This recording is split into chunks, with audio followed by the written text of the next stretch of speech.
Vous écoutez Radio Lomé, il est 12h30.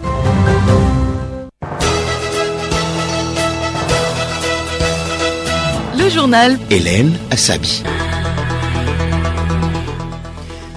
Bonjour à tous, vous avez bien fait de choisir Radio Lomé à l'heure de 12h30. Au sommaire, bientôt la rentrée scolaire au Togo. Plusieurs réformes sont engagées dans le système éducatif national pour donner un nouveau visage à l'école au Togo. Vous les suivrez dans ce journal. La première édition de la Journée nationale du partenariat public-privé se tient demain à Lomé. L'intérêt de cette rencontre à découvrir dans cette édition. Ouverture ce lundi à Nairobi au Kenya du premier sommet africain sur le climat. L'objectif est de parvenir à une feuille de route commune du continent pour la présenter à la COP28 en novembre prochain. À suivre également dans ce journal les titres du magazine des sports.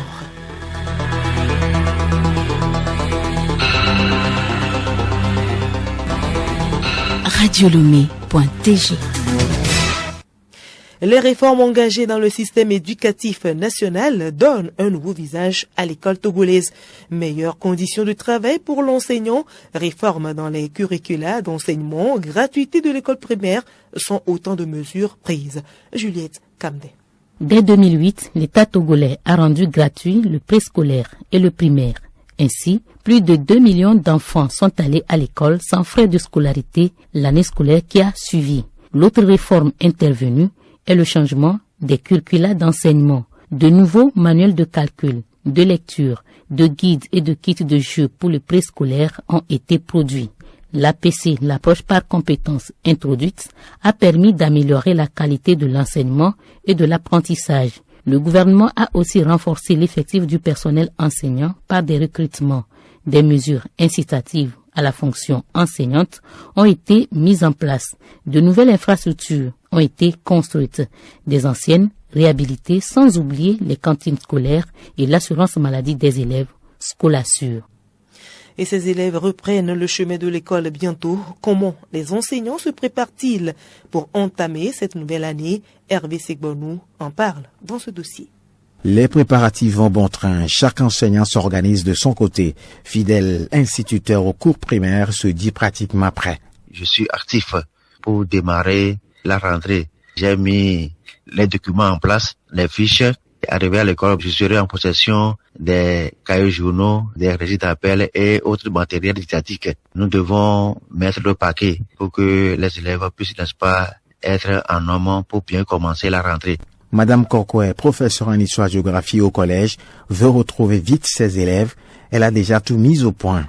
Franchement, dans les vacances, les enfants m'ont beaucoup manqué. J'ai hâte de les revoir. Ce qui fait que j'ai déjà presque tout apprêté pour commencer en bonne et due forme cette rentrée. Les documents didactiques en histoire géo et mes fiches, mes cartes sont déjà prêtes. Tout est renouvelé. Même ma moto, j'ai tout changé. Je sais déjà ce que je vais porter le premier jour. L'un des devoirs des enseignants est l'obligation de résultat, dit Gontran, professeur de philosophie au lycée. Pour cette raison, il se prépare psychologiquement en vue d'entamer la nouvelle année. Déjà, je fais une introspection sur moi-même pour voir ce qui n'a pas marché l'année passée et ce que je dois apporter pour un plus. La rentrée académique 2023-2024 démarre le 18 septembre prochain au Togo.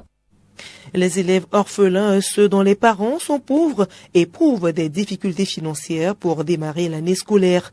Est-il utile de voler au secours de ces enfants nécessiteux? Le point de vue de l'homme de la rue au micro de Awesson Doucha Abalo et de Tagbata Karine. Ce sont les enfants orphelins, les enfants pauvres qu'on doit aider. La plupart, ce sont eux-mêmes qui se débrouillent pendant les vacances. Et s'ils n'arrivent pas à gagner quelque chose pour économiser, c'est fini. La rentrée, ils ont des problèmes. Les enfants orphelins et les enfants vulnérables ont besoin de notre soutien moral et de notre soutien en matériel scolaire à chaque rentrée scolaire. Ceci pour les permettre aussi d'être la relève de demain. L'enfant orphelin n'a pas choisi à être orphelin. Et en aidant ces enfants, nous aussi, nous ne savons pas demain, quand nous ne serons pas de ce monde, qui va aider nos enfants. Bon, solidarité oblige. Souvent, c'est pas de leur gré ces enfants de les retrouver dans la rue. Et surtout aussi, pas seulement dans la rue, même dans les villages qui n'ont pas de moyens. Souvent, c'est les conditions sociales. Il faut venir à leur aide, il faut les canaliser pour qu'eux aussi deviennent quelque chose demain. Pourquoi ne pas faire ça? Ce sont des actions sociales. Tout ça là qui crée l'ambiance au sein d'une société. Il faut aider, surtout quand on a les moyens, il faut aider. Il y en a qui ont besoin, vraiment besoin. Surtout ces enfants ont besoin de soutien, il faut les aider. Quand on a les moyens seulement, il faut aider. C'est ça même la société, c'est ça la société. C'est tout ça là qui constitue une population merveilleuse. Les enfants déshérités, qu'ils soient pauvres ou orphelins, méritent d'être soutenus par toute personne ayant la bonne volonté et surtout ayant les moyens, puisque l'enfant n'a pas choisi d'être pauvre ou orphelin. Ton propre enfant peut se retrouver dans le même cas un jour et ce serait vraiment malhonnête de refuser d'aider un pauvre alors qu'on a les moyens. Et nous vous l'annoncions tantôt en titre, demain s'ouvre à Lomé la première édition de la Journée nationale du partenariat public-privé. L'événement se tient sous le thème de la transformation structurelle de l'économie nationale. Il vise à renforcer la collaboration entre l'État et le secteur privé pour le développement socio-économique du Togo. Léontine Atoguima. L'État et le secteur privé sont en effet appelés à collaborer pour faire du Togo un pays développé et moderne.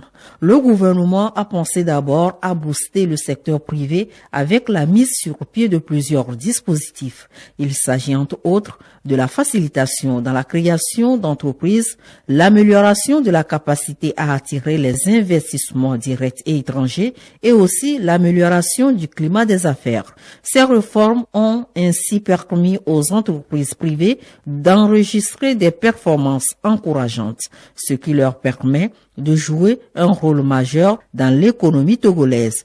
Le secteur privé constitue la principale source de création d'emplois et de richesses. Sani Yaya, ministre de l'économie et des finances. Cette initiative est destinée au renforcement du dialogue déjà en cours entre le public et le privé pour un développement économique inclusif, une croissance soutenue et durable au profit de l'emploi. En effet, c'est dans la symbiose entre le secteur public et le secteur privé que notre pays trouvera le chemin de l'émergence. Cette première journée nationale du partenariat public-privé permettra alors de renforcer cette collaboration pour l'atteinte des objectifs de la feuille de route 2025. Et justement, le Togo est considéré sur le plan international comme une terre d'accueil. Les étrangers ont toujours bénéficié d'une bienveillance de la part des autorités togolaises. Pourquoi dit-on que le Togo est une terre d'accueil dans ce dossier de Johnson Pakoum?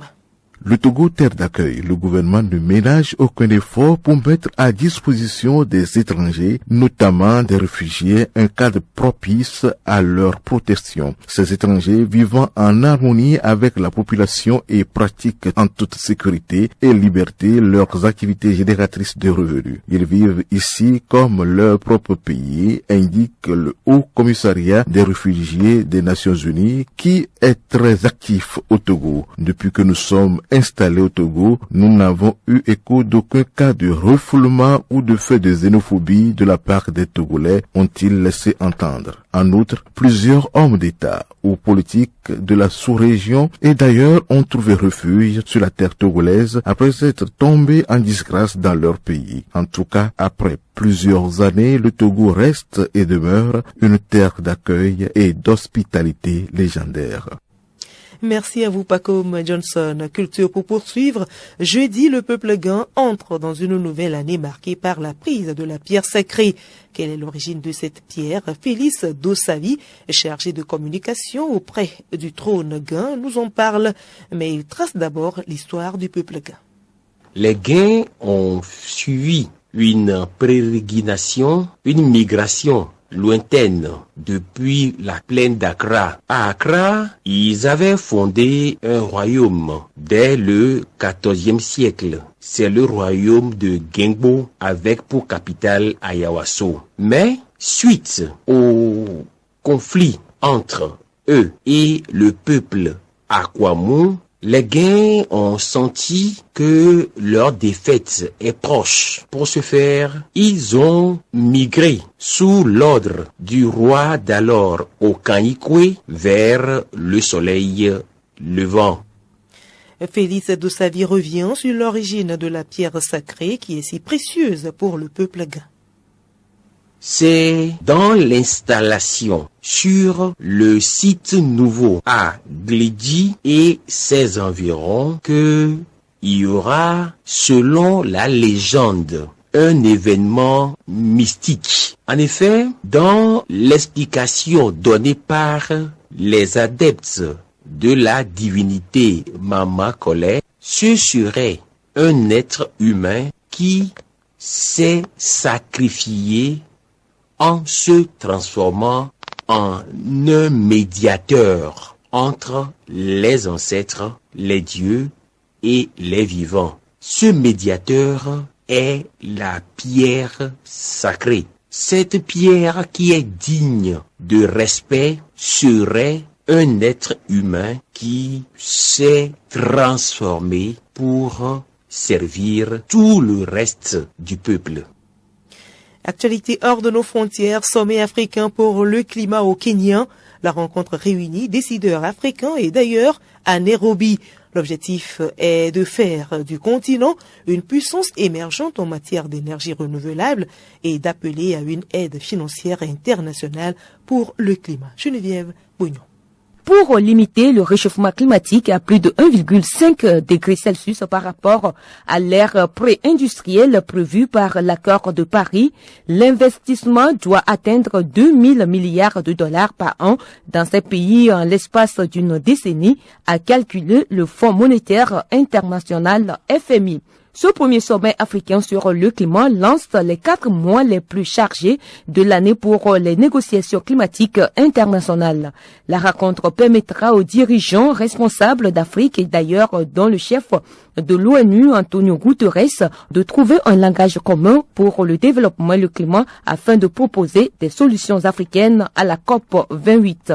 L'Afrique, où vit 1,2 milliard d'habitants dans 54 pays, est politiquement diverse et abrite des populations parmi les plus vulnérables au changement climatique. Un succès du rendez-vous de Nairobi autour d'une vision partagée sur le développement vert de l'Afrique donnerait un élan à plusieurs réunions internationales clés avant la COP 28. Cependant, les défis sont écrasants pour un continent où quelques 500 millions de personnes n'ont pas accès à l'électricité. Et les dirigeants africains ne cessent de souligner les obstacles financiers considérables. Jour J ce lundi pour la transition gabonaise. 5 jours après avoir renversé le président Ali Bongo Odiba, le général Brice Clotaire Oligui Nguema a prêté serment ce matin à la présidence à Libreville.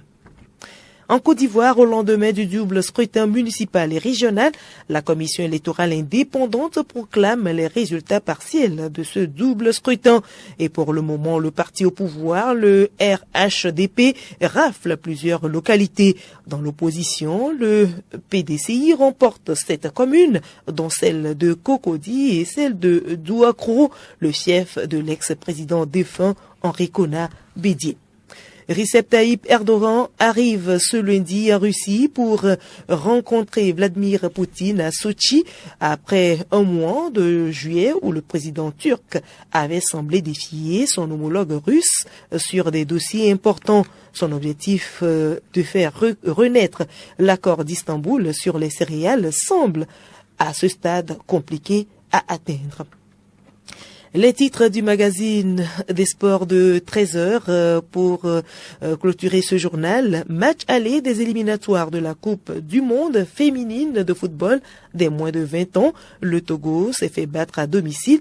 Les Togolaises ont perdu hier 1-3 pour la Guinée-Bissau au stade de Kégué. La saison sportive 2023-2024 a démarré le 17 juillet dernier. La Fédération togolaise de football a rendu son chronogramme de la saison 2023-2024. Et puis, tournoi ATC dans le Cloto, Opéra de Pimé, Woumé monte sur la 3e place du podium. La formation de Pimé a battu US Kpadapé 2-0 hier en match de classement. La finale se dispute le 10 septembre prochain au grand stade de Kpalimé et ce sera avec Solim Lemo.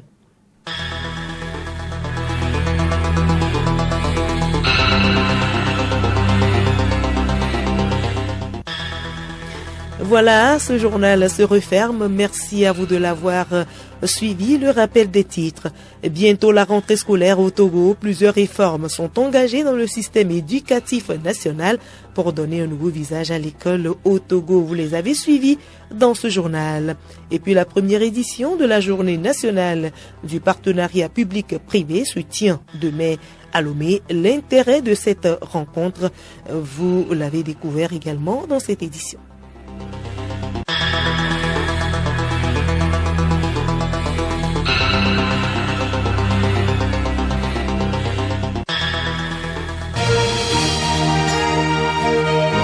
Radio Lomé, boîte postale 434, email radiolomé@radiolomé.tg. radiolomé.tg